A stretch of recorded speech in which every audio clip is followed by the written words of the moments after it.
You are now on the guest list for the VIP lounge at the Kitten Klub. What can I say, my friend? We're doing it all again, and his name's Atjazz. How are you, Martin? I'm very good. Back in the room again. So soon as well. Oh, yes, you're back in the lounge, but the only difference is that the lounge is on a different radio station. So Yep.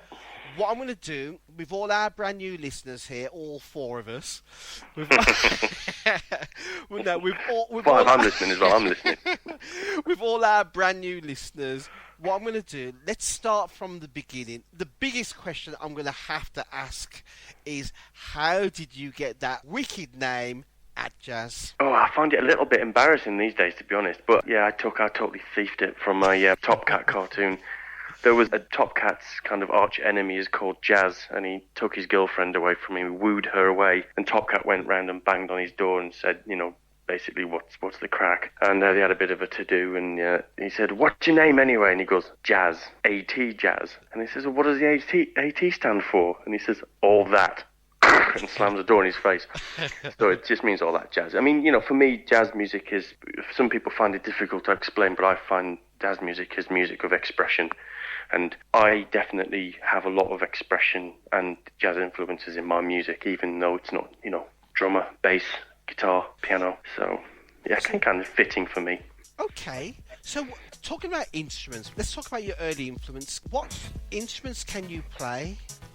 I play keyboards mainly. I play some percussion. I think most producers play some percussion. You've got your basic conga rhythms. You can get mainly just keyboards, really. I mean, it's all you need, really, as a producer that's making, you know, modern music from chill out right through to dance music, whatever. So if you can manipulate synthesizers and keyboards to be texturally exciting, you know, you don't need to know how to play guitar or whatever. I'm actually useless on any string instrument. So I pick a guitar up and I just cannot get to grips with it at all. Same with drums randomly. I can't play drums to save my life. I'm rubbish. Well, you can play more than me, that's for sure. Again, you don't need it. We've got, you know, we program everything in audio and, you know, make our beats that way round. Now, let's look at Atjazz, the actual project that you've created. He's a DJ, he's a remixer, he's a record producer, he's an IT geek and a radio DJ. Now, Mart, what can I say? You know, you came from the northeast of England, and who would you say were your early music influences? If I go right back to what I can remember being into, I think, I mean, when I was growing up, I think it was just my sister's and my brother's music in the house, and, you know, Sunday afternoon radio was on, and, you know, listen to Steve Wright in the morning, whatever. For me, I think that we had a few records knocking around. I think everyone had the Fame album in their collection. Oh, yes. Point. You know, I like that. You know, everyone had a romantic relationship with America back in the day, and Fame was exciting, wasn't it? And I don't know, it's just, things came through from that. I heard Level 42 on the radio, I really got into them. I was really into Whitney Houston, Luther Vandross, Alexander O'Neill. So that kind of 80s soul movement was what I really, really liked, but it kind of slivered off a bit, and I really started to get into trip-hop and hip-hop and stuff like that as time went on. Okay. Yeah. So what started you off as a DJ, and then what got you into the actual production side of things? Well, music-wise, I was massive computer geek back in the day. I had friends all over the world, and we all owned Atari STs or Commodore Amigas, and it was not like having pen friends everywhere, to be honest. We used to send each other discs with our talents on. Yeah. So a friend of mine from Denmark might send me a disc, and it was just full of images that he'd created, and these guys were the elite. They were really good, like, you know, creating faces on these old computers. Or a chap from down south in England would send me a disc which had loads of, you know, polygons and vectors flying around the screen that he'd coded from scratch, you know. And these are these kids that had made all this up for themselves. And I was doing the same, along with hundreds of other musicians. We were just doing our best at making music in very tight, you know, within, you know, 100 kilobytes. Okay. You know, so it kind of grew from that, really. And my friend Dan got a job in Core Design in Derby as a programmer, and they needed an in-house musician. They asked me to come down, and then the rest is history, really. It is really like quite an organic, it seems like yesterday, if I'm honest, but it's been 25 years or so since. Just a brief for the listeners, because I already know, but for the brief introduction for the listeners, Core Design was involved with the Lara Croft. Yeah, we designed it. Yeah, well, there's a chap called Toby God came up with the idea, and we designed the game and put it out there. The media went crazy for it, and things changed overnight for the company. And we went on to make another 6 with a relatively small team, really. So we did well. The last one I did, we managed to work with the London Symphony Orchestra at Abbey Road to re-record the music. So it was an amazing time. I made so many really good friends, and we worked hours. We'd start at 9 in the morning and go home 3 days later, kind of thing. Yeah. Because it was just time. You had to get these things done for the right times of year to get them out to the stores. So. But yeah, it was back in the day. It was just a few of us in a little building on Ashbourne Road in Derby, and then it grew to being in a massive office on Pride Park in Derby by the football ground. Okay, let's be a music romantic now. Can you remember the first record you bought? I remember the first record I tried to buy. It was a tape, actually. I wanted a Miami Sound Machine album. Randomly. Okay. The Rhythm Is Gonna Get You. I wanted that song so bad, and I could only ever catch it on the radio.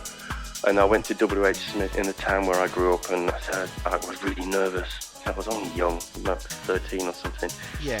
And I went in, I said, excuse me, have you got any Miami Sound Machine? And they looked at me like I'd just, stolen everything out the shop and smashed it up.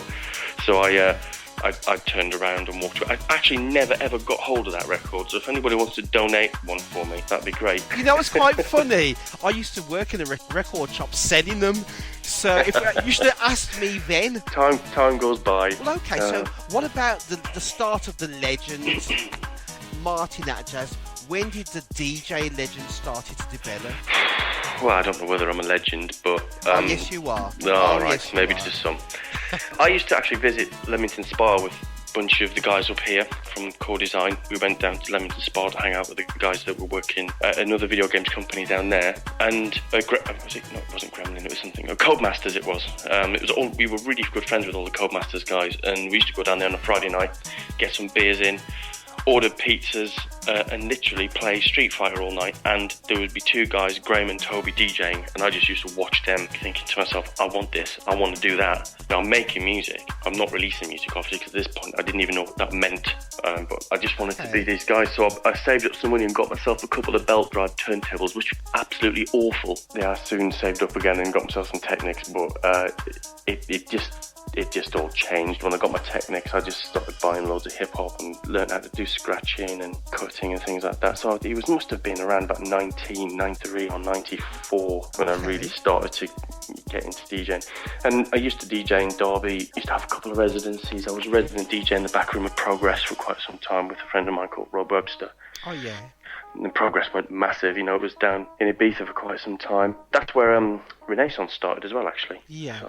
So yeah, Derby was well known for its clubbing, and Mowax used to have their monthly residency here. So we had people like James Lavelle, DJ Shadow, DJ Crush, Snowboy, all sorts of people used to come through Derby to DJ. So I got to see the cream of the scene, if you know what I mean. Yeah. So it just made me want it more. What started to get you involved in the production side of music? I used to buy records from Yellow Productions and Mo Wax. I was really, really heavily into that kind of high-produced trip-hop sound.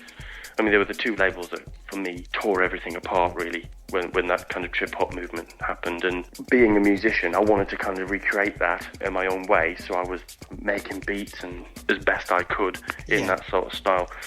But I think the DJing really helped, to be honest, knowing how beats were built and stuff like that, because I was making beats in the computers and things, but it wasn't the same as this. This is real music, not some numbers in a computer. So yeah, I think it kind of came about a year after that. I was writing some music, and I was writing more and more and more, and a friend of mine turned around and said, why don't you send some of your music out? And I was like, it's not good enough. I did send it out in the end, and a record label in Nottingham, DIY, picked it up and did an album for them about a year later. So it was really quick.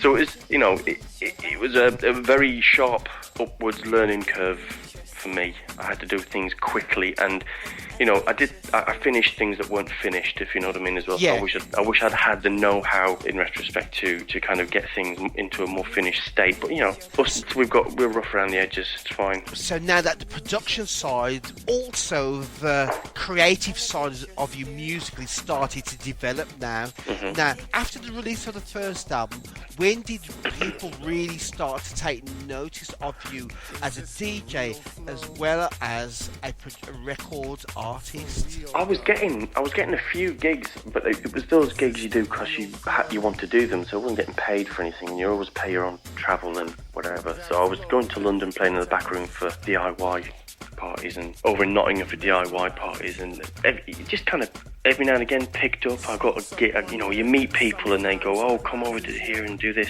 come and join this party, play a set here, kind of thing. There were less DJs back in the day, so if you were alright, you could get the job. When the album came out, people, you know, I had some interviews, etc., and people were, you know, saying, oh, you're a DJ as well, blah, blah. And the people just got to know, I think.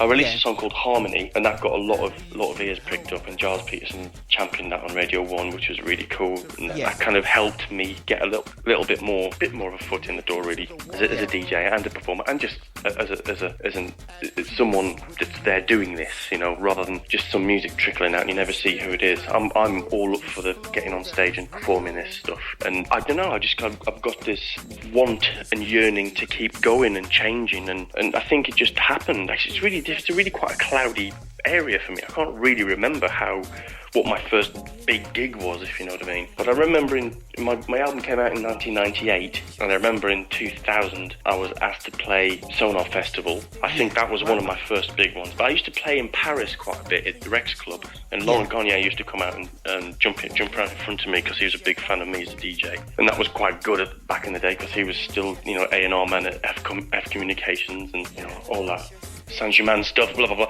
So I think what happened was around that time people kind of saw flyers going out. There was, because the internet wasn't really happening back then, it was all telephone calls. So, you know, it was, you know, saw flyers, people knew there would be flyers we'd make flyers and put them in the records. So people, when they buy the records, there's a flyer in it. Anyway, you could get the message out, wasn't it, back in the day? So, so yeah, just bit by bit, I think it just kind of started to climb up, and with me having my own label, DIY did me a great service to begin with, for getting my name out there.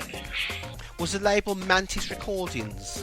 I had Mantis, for 13 years. I actually set that up before DIY took me, and I released a record, but didn't really see any ground. And then after a while, it started selling, obviously, because I had music out on another label. So yeah, it was just all intertwined. It's a bit cloudy. So when did you start to do all the remix? The production side of you started to gain a lot of popularity as a remixer. So when did this all start to come into fruition for you? Well, I remember remixing, but my first remix I ever did was Rump Funk for Diggs and Whoosh, and that was on a compilation called 2922 Days or something, and that was a really popular song off the compilation because it was a remix.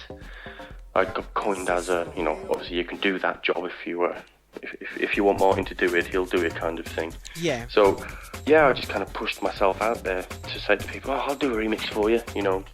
And again, because I was remixing my own music as well, so every now and again you'd see an Atjazz tune, but it'll have an Atjazz remix or whatever. Paying for names to remix your work back in the day, like, you know, paying King Brit to do a remix for you and what have you, it all builds up into a viable thing. Yeah. You know, all of a sudden Atjazz is not just some guy that's knocking around in the bedroom studio.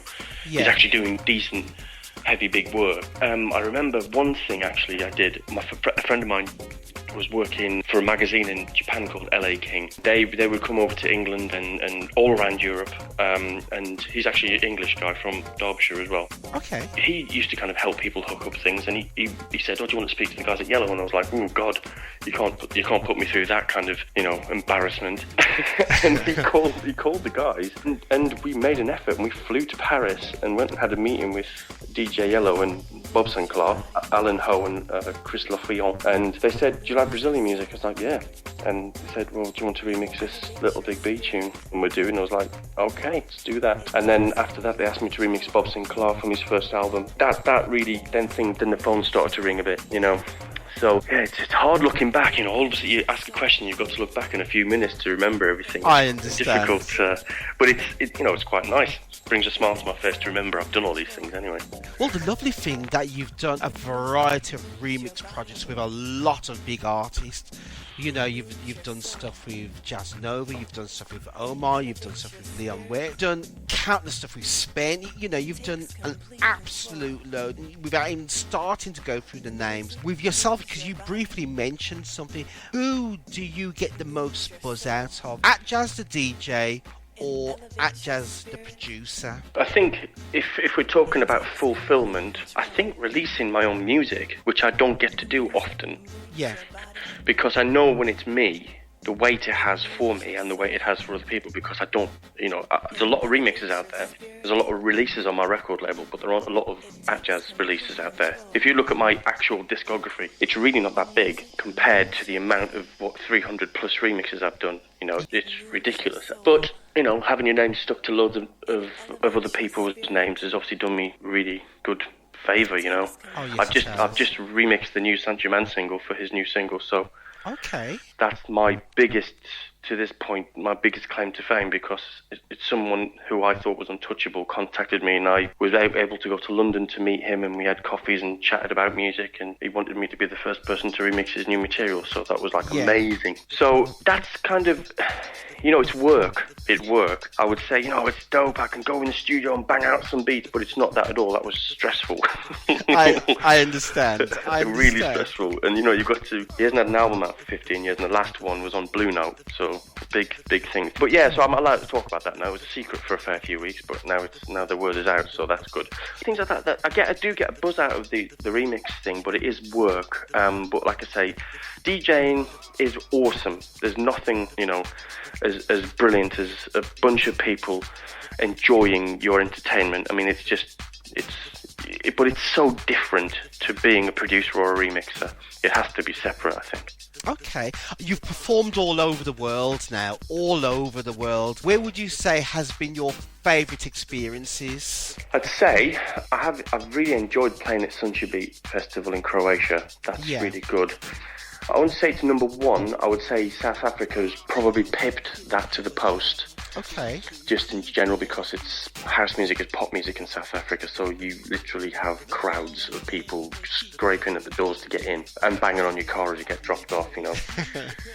Sign my boobs kind of thing, and that's just the boys. So it is good, but Ireland's gorgeous to play. The people in Ireland, they love their music, and that's an amazing. I've not played there for quite a long time now, but you get odd experiences.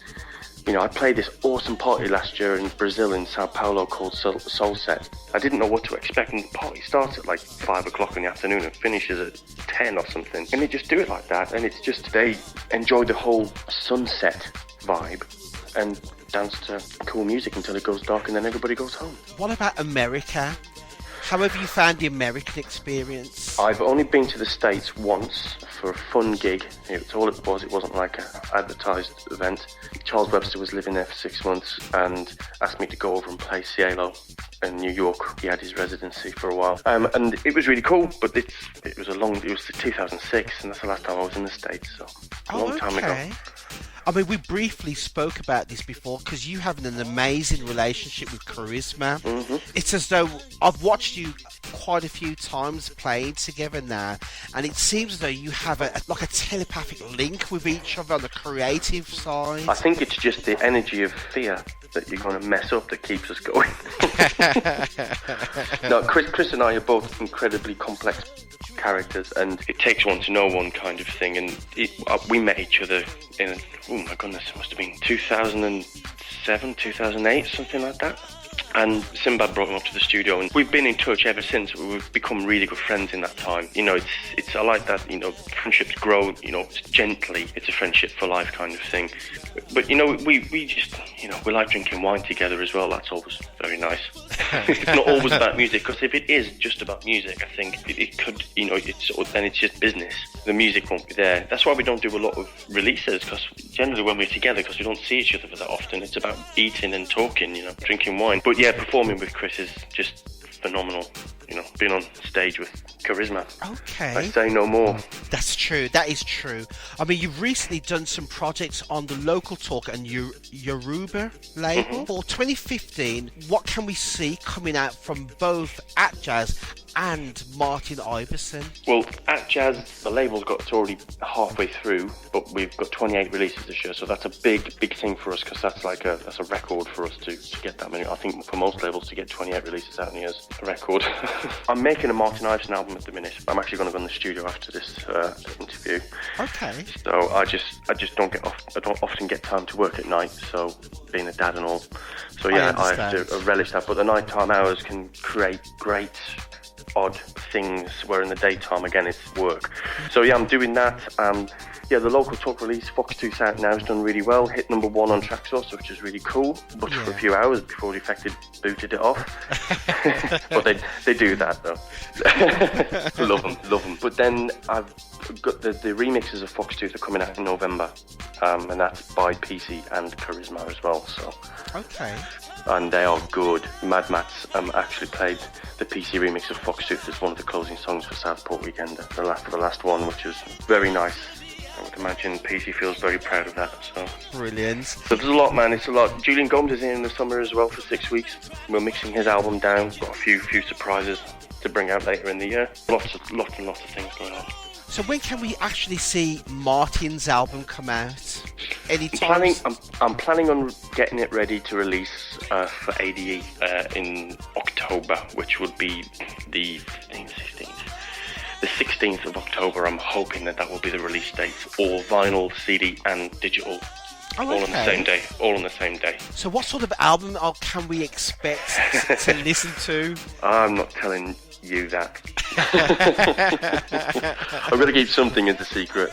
Okay, that is fair. It's nuts. I'll just give you that. It's nuts. It's made out of jelly beans or something. I don't know. It's odd. Okay, then. So we can see, again, like I mentioned to you before, that creative side to you, that eclectic side to you. It sounds as though we're going to see that in the Martin Iverson album compared to an Atjazz album, which will be quite home and hard hitting. Well, I think Atjazz is, people expect something from the Atjazz name, and that's what I have to deliver to the people that buy the records. I don't want to shock them.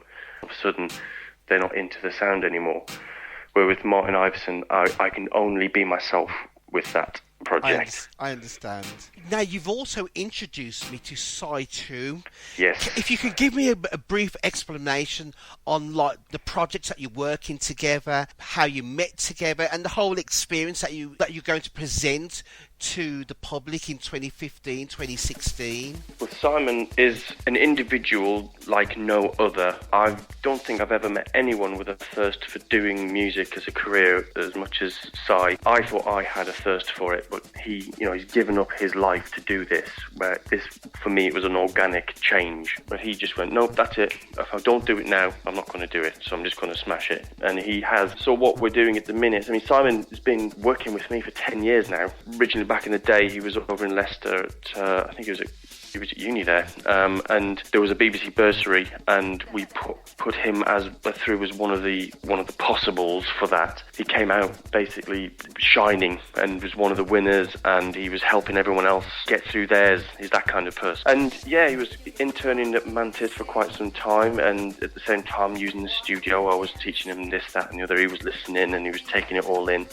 And then I think I was working on a video game called Shell Shock Blood Trails, and he helped me put together all the Foley sound effects for that as well, so he had a bit of a job, which was cool. So he was learning lots of different things at great speed, if you know what I mean. Like I was putting him through the bushes with this. And then he started to present me with beats he was writing, and I was like, yeah, it's cool. It's alright, yeah, it's alright. Bit bedroom, this is, yeah, it's cool. And then he was working over at Ross's studio, Ross Magic Number, who is my bass player and good friend of mine. And I remember going over there one night with him, and he was playing me some tunes in his car. And he was like, yeah, and this one, and he played me this one tune, and I was like, right, Simon, I think it might be ready, mate. I think let's go with this. So we found this one tune, we picked it out and said, that's where you are, that's the quality you can do. You should be able to do that quality on all of your music. And he just took it from there, and he did his first album. He had a really good launch in London at Favela Chic in Shoreditch. it was packed out, and the band did a great performance. We had Pete Simpson on stage, full band, and it was amazing. And for a first album, it did really well. We had a few cool singles off it, had people like Zed Bias remix it, and it just went from strength to strength, really. And then after that album, Si was concentrating on his business and his music, and he started doing the One Bomb project with his friend, which has been eaten up by BBC quite a lot, which is really cool. And then he decided he wanted to move to London to kind of get the London vibe into him, and be there where he can connect with people. And it's done him a great deal of good being down there. And it just goes from strength to strength. We do our Mr. Works project. We're working on the album actually at the minute, and it's just when you work with this guy, it's done in a night. Really good. I think he's taken on my kind of work ethic of get it done or don't bother doing it, So yeah, he's a top guy. He's already had a few releases out this year. One of them, which is on my other label, Less Than 10, Dinosaur Hunt, been really picked up by some of the, for the festival DJs this year as well, which is really cool. And people that he, really looks up to have picked up on it, like Seven Davis Jr. emailed him back, "This is great, I'm going to play it on NTS Radio this weekend." Things like that, really good feedback. And he's got a massive single coming out on Friday the 22nd, I think. Oh yes, it would have been on Friday, yes. So that's called Breathe, featuring Molly Smith-Downs was in the Eurovision a couple of years ago, I think, as well. So it's great talent, really, really great talent. Size remixed it, myself and True Self have remixed it as well. Okay. And Mixmag picked it up and premiered it as well, which is really cool. So it's one of those kind of odd tunes, very Massive Attack vibe, and the remixes are just kind of really sparkly and give it a bit more of a zing, dance floor appeal. So he's working in the right direction constantly. He's got his blinkered vision, which is really good. That's what he needs at the minute. Great guys, perfect person for my label because of his work ethic. So top fella. Well, Martin, to wrap this up, I'm going to make a first with yourself now. Now, the last time we did this, you presented me with a mix. Now, this time, what I'm going to do, I'm going to have the radio DJ, and I'm going to ask you to present 3 tracks, any of your tracks that you want to present. So I'm going to ask you to present 3 tracks for me, for the listeners here in the Kitten Club. Can you do that? I can do that. Okay, then. I can definitely do that. Any record of your choice, Mark, that you want to play and want you to present it. Are you ready? Okay, yeah, ready. So this is an old track of mine, and one track that made my career change direction, and it's called Harmony featuring Dawn B.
Atjazz and you're tuned to DJ Frenchie at the Kitten Klub.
The new Metropolitan Independent Freeform Radio Service, sonicstreamradio.net. This one is quite a personal song for me. It's called 13 10 11 13 11 11, and it's dedicated to my late parents who passed away 1 month apart from each other, and the dates are the title. So yeah, I hope you enjoy this. One of my personal favourites for the right reasons.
This is Atjazz and you're tuned to DJ Frenchie at the Kitten Club.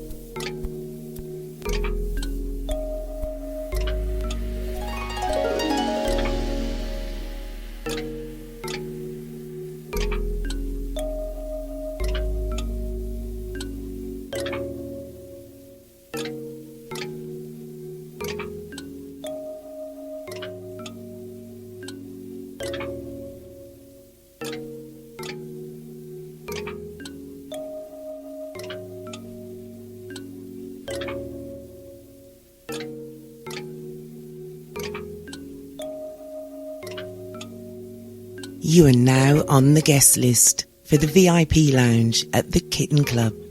And this one's a bit of an oddity, but I thought I'd let people hear it on radio. This is called Life on Titan, and this is the first release on Less Than 10 by under my Martin Iveson guys, my real name. Again, very personal piece of music. I feel very connected with the stars and the planets, and I just wanted to, put it out there that there could be life on Titan. And I wonder what kind of music they listen to. Maybe it sounds like this. Thank you so much, Martin Atjazz Iverson. Very special interview for me today. My absolute pleasure. Thank you so much.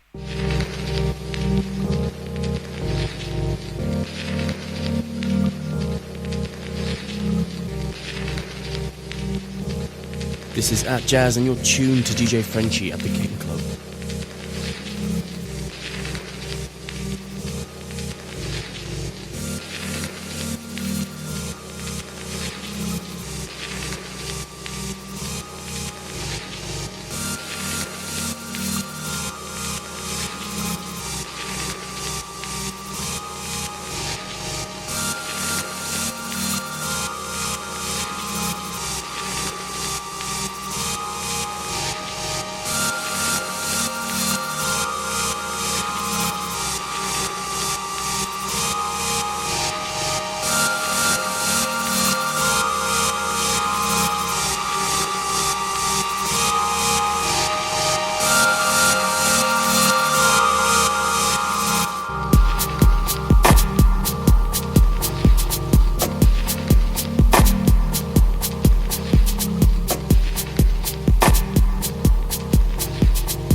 This is Atjazz, and you're tuned to DJ Frenchie at the Kitten Klub.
Part 1 of my very special guest in the VIP lounge at Atjazz.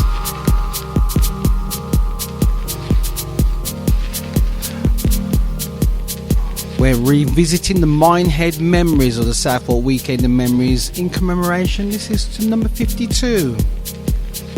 And this lady coming up was a part of that feature too.